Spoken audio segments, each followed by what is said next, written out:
በሰሜን ወሎ በተካሄዱ ዘመቻዎች በፋኖ ቡድን ላይ እርምጃ መወሰዱን የአገር መከላከያ ሰራዊት አስታወቀ። በሰሜን ምስራቅ እዝ ስር የሚገኙ ክፍለ ጦሮች በሰሜን ወሎ ዞን በተለያዩ ቦታዎች በፋኖ ላይ ባካሄዱት የተቀናጀ ዘመቻ ድል አስመዝግበዋል ተብሏል። በጉባ ላፍቶ ወረዳና አካባቢ የተካሄደውን ዘመቻ የመሩት የክፍለ ጦሩ ዋና አዛዥ ኮሎኔል ሽፈራው ምናሉ በተወሰደው የተጠና ዘመቻ በፋኖ ላይ ከፍተኛ ሰብአዊና ቁሳዊ ኪሳራ በማድረስ በስፍራው የነበሩ ታጣቂዎች ሙሉ በሙሉ መደምሰሳቸውንና የተለያዩ ነፍስ ወከፍ መሳሪያዎች፣ ጄኔሬተርና ሌሎች ወታደራዊ ቁሳቁሶች መማረካቸውንም ገልጸዋል። በሌላ በኩል በላስታ ወረዳ የሚገኝ ክፍለ ጦር ባካሄደው ዘመቻ የፋኖን ታጣቂዎች በማጽዳት የአካባቢውን ሰላም ማረጋገጥ መቻሉን የ61ኛ ክፍለ ጦር ዋና አዛዥ ኮሎኔል መለስ አሻግሬ ተናግረዋል። በተወሰደው እርምጃ የተለያዩ መሳሪያዎችና ተተኳሾች መያዛቸውን ተናግረዋል። አዛዦቹ በዘመቻው ለተገኘው ውጤት የአካባቢው ህብረተሰብ ያደረገው ከፍተኛ ትብብርና ድጋፍ የሚመሰገን መሆኑን ጠቅሰው ይህ ትብብር በቀጣይ ተጠናክሮ እንዲቀጥል ጥሪ አቅርበዋል።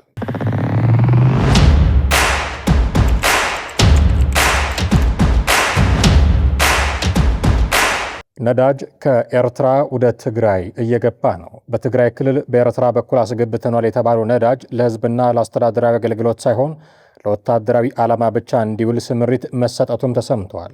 ይህ ውሳኔ ህወሓት ለአዲስ ጦርነት እየተዘጋጀ መሆኑን የሚያሳይ እንደሆነ ከትግራይ ክልል እየወጡ ያሉ መረጃዎች ጠቁመዋል።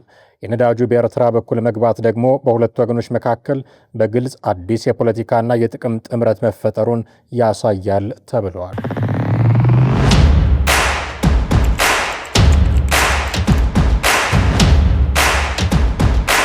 አዲስ አበባ የኦሮሚያ አካል እንድትሆን አማራጭ ሐሳብ ቀረበ። ሀገራዊ የምክክር ጉባኤው 7ኛ ቀኑን ባስቆጠረበት ሐምሌ 14 ቀን 2018 ዓ.ም ተመካካሪዎች በተመደቡበት አጀንዳ ዙሪያ 10 ተመካካሪዎችን በሚይዘው ጥቃቅን ቡድን ደረጃ የሁለተኛ ቀን ምክክራቸውን አከናውነዋል።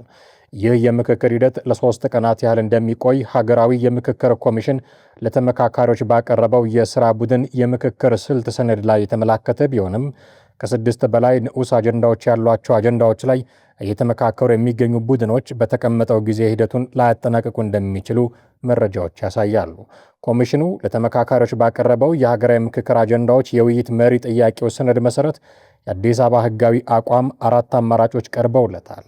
ተመካካሪዎቹ 4ቱን አማራጮች በመገምገም የከተማዋን ሕጋዊ አቋም የተመለከተ ምክረ ሐሳብ እንዲያመነጩ የሚጠበቅ ሲሆን በሰነዱ ከተዘረዘሩት አማራጮች ውጪም ተጨማሪ አማራጭ ማቅረብ ስለመቻል አለመቻሉ ግን ሰነዱ አያመላክትም።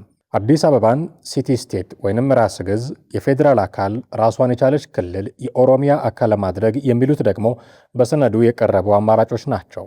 አዲስ አበባ ከኦሮሚያ ክልል ጋር ያላት ግንኙነት፣ የከተማዋ በጀት ድርሻ ጉዳይ፣ የፌዴራል ዋና ከተማ ጉዳይ፣ የአዲስ አበባ ፖሊስና ፍርድ ቤት ጉዳይ፣ የከተማዋ ወሰንና የቦታው ስያሜዎች፣ የከተማዋ የሥራ ቋንቋ እንዲሁም የከተማዋ ታሪካዊ ቅርሶች አካታችነት ጉዳይ ጥያቄዎች የተዘጋጁላቸው የምክክር ንዑስ አጀንዳዎች ሆነው በሰነዱ ቀርበዋል።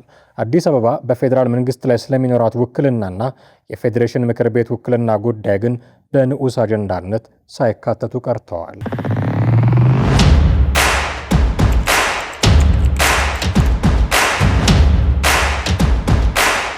የቀድሞው ፋኖ አሁን ከመንግስት ጋር በሰላም እየሰራ የሚገኘው የማስረሻ ሰጤ ሐሳብ የሐሳብ ብዝሃነት ውበት እንጂ ችግር አይደለም ይላል። ከዚህ ቀደም በትጥቅ ትግል ጎዳና ቆይቶ የመንግስትን የሰላም ጥሪ በመቀበል ሰላማዊውን የፖለቲካ ትግል የተቀላቀለው አቶ ማስረሻ ሰጤ አሁን ላይ በመዲናችን አዲስ አበባ እየተካሄደ ስላለው ሀገራዊ ምክክር ሂደት ተስፋ እንዳለው ተናግረዋል። አቶ ማስረሻ እንደገለጸው ሀገራዊ ምክክሩ የህዝብ ጥያቄዎች በውይይትና በድርድር እንዲፈቱ ምቹ መድረክ የፈጠረ አሳታፊና በርካታ ሀሳቦች የሚነሱበት ታሪካዊ ምዕራፍ ነው ብሏል። ይህ ሂደት ኢትዮጵያን ለዓመታት ወደ ግጭት ውስጥ የከተቱ ዘላቂ ጥያቄዎች እውነተኛ ምላሽ ያገኛሉ የሚል ትልቅ ተስፋ እንዳለውም ተናግሯል። የሐሳብ ብዝሃነት ውበት እንጂ ችግር አይደለም የሚለው አቶ ማስረሻ ቀደም ሲል የነበረው ቁርሾ የተፈጠረው ያንን ብዝሃነት ከምንጠቀምበት መንገድ ጉድለት መሆኑን ጠቁመው አሁን የተዘጋጀው መድረክ ግን ከሁሉም የኢትዮጵያ ብሔር ብሔረሰቦች የተውጣጡ በመሆኑ የበላይነት ወይም የበታችነት ስሜት ሳይኖረው የተሻለው ሀሳብ አሸንፎ የሚወጣበትና አገርን በጋራ ወደፊት የሚያራምድ ውጤት እንደሚመጣበትም አብራርተዋል። ከዚህ ቀደም ለነበሩ ጥያቄዎች መነሻ የሆኑትን ታሪካዊ ስህተቶች፣ የመንግስት አወቃቀር፣ ህገ መንግስታዊና ሌሎች ጣልቃ ገብነቶችን እንዲሁም ሀገርን ለመከፋፈል የሚደረጉ እውነትነት የሌላቸውን ነገሮች በብስለት አይቶ ለማስተካከል ሂደቱ ትልቅ አስተዋጽኦ እንደሚኖረውም ገልጿል።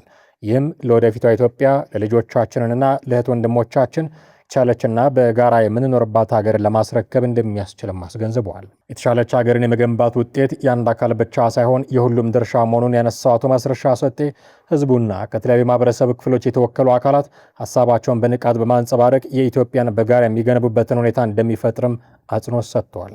በመጨረሻም ራሱ ከመጣበት አካባቢ አንጻር የነበሩትን ጥያቄዎች ለማስመለስ የተካሄደበት መንገድ ስህተት መሆኑን በግልጽ ተናግሯል። በመሳሪያና በግጭት የሚደረግ ጉዞ አገርን ወደፊት እንደማያራምድና የሆነን ቡድን ስልጣን ላይ ከማውጣት ባለፈ የአካል ደግሞ ጨቋይ ላለመሆኑ ምንም ዋስትና እንደሌለውም አስታውሰዋል። በመሳሪያና በግጭት ሳይሆን በመነጋገር በመግባባትና በመመካከር ሁላችንም በጋራ የተሻለችውን አገር መፍጠር እንችላለን በማለትም አስገንዝበዋል።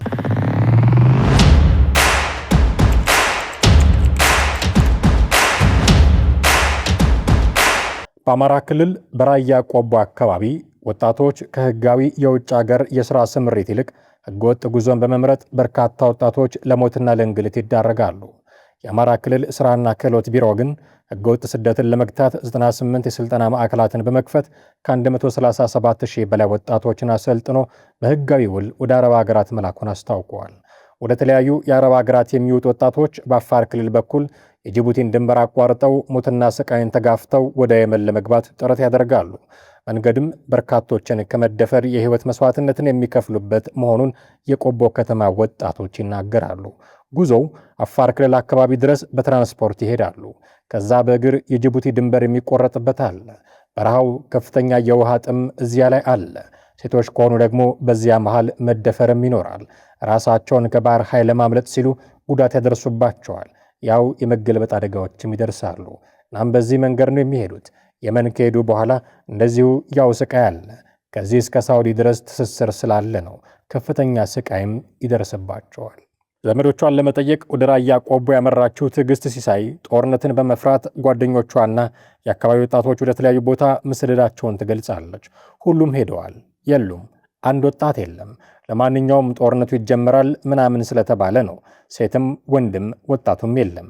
የጓደኞቼ እንኳን ሁሉም ሄደዋል፣ ሳይነግሩኝ ማለት ነው። ሄደዋል። በባህርም አዋጥተውም የሄዱ ወደ ሌላም ሀገር የተሰደዱ አሉ ትላለች። በራያ ቆቦ አካባቢ ወደ አረብ ሀገር በህገ ወጥ መንገድ መጓዝ የዘውትር ልማድና ተግባር ነው የሚሉት አስተያየት ሰጪ አቶ ሲሳይ ጥጋቡ በቁጥር ደረጃ ግን አሁን መጨመር ይታይበታል ይላሉ። አሁን አንድ ብቻ አይደለም የሚሄደው። ምክንያቱም አሁን ወንድ በዛ ባለው ሁኔታ ላይ ምንስ እናድርግ? አየህ ቆይተን ምንም ስራ ማናገኝ ከዚህ ከመኖር እዛ ሄዶ መሞት ይሻላል የሚል ድምፅ ላይ የደረሱ ሰዎች በቃ ምንም ማድረግ አይቻልም። አሁን የመሄድ ቁጥሩ ተነግሮ አያልቅም። በቁጥር ደረጃ ከሆነ ከቁጥሩ በላይ ግን እያወቁ ነው የሚሄዱት ይላሉ። የዙበል ከተማ ነዋሪ የሆነ ወጣትም ወጣቶች በዚህ መልኩ በህገ ወጥ መንገድ ወደ አረብ ሀገራት እንዲጓዙ አሁን በክልሉ ያለው ግጭት እንደ ምክንያትነት የሚጠቀስ ነው ይላል። ዋናው ምክንያት ጦርነት ነው። ጦርነት ካለ ሰው ከቤቱ ምን ያደርጋል? ሄዷል፣ የቀረ እኮ የለም ይላል።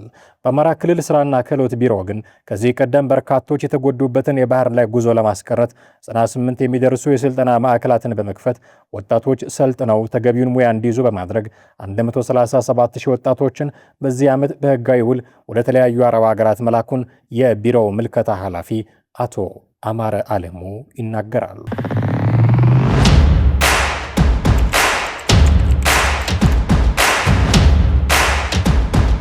አሜሪካ በኢራን ጦርነት 48.5 ቢሊዮን ዶላር ከሰረች። የአሜሪካው ፕሬዝዳንት ዶናልድ ትራምፕ ለጦርነቱ ተጨማሪ 87.6 ቢሊዮን ዶላር መጠየቃቸውን ተከትሎ ሴኔቱ ማብራሪያ ጠይቋል። የአሜሪካ የመከላከያ ቢሮ ኃላፊ ፔት ሄግትስ የፕሬዝዳንት ትራምፕን የድጋፍ ፈንድ በተመለከተ ለሴኔቱ ማብራሪያ ሰጥተዋል። ሄግስት እስካሁን በጦርነቱ አሜሪካ 48.5 ሚሊዮን ዶላር መክሰሯን ተናግረዋል። ይህን በገለጹበት ወቅት ከፍተኛ ተቃውሞም አስተናግደዋል። ገና የመግቢያ ንግግር ሲያደርጉ በየመሃሉ የውግዘትና የረብሻ ድምፆች መሰማታቸውም ተገልጿል። ትራምፕ በኢራን የጀመሩትን ጦርነት እንዲያቆሙ ከአሜሪካ ሴኔት በተደጋጋሚ ጫና የደረሰባቸው ቢገኝም ሁለቱ ሀገራት አሁንም ግጭት ውስጥ ናቸው። በበይነ መረብ የታገዘ ስምምነት ከፈጸሙ በኋላ የጀመሩትን ጦርነት 11ኛ ቀኑ ላይ ይገኛል። በሌላ በኩል ኢራን የኒውክሌር ቁሳቁሶቿን ከምድር በታች ወዳለው ፒካክስ ማውንቴን ተቋም ማዛወሯን እስራኤል ገልጻለች።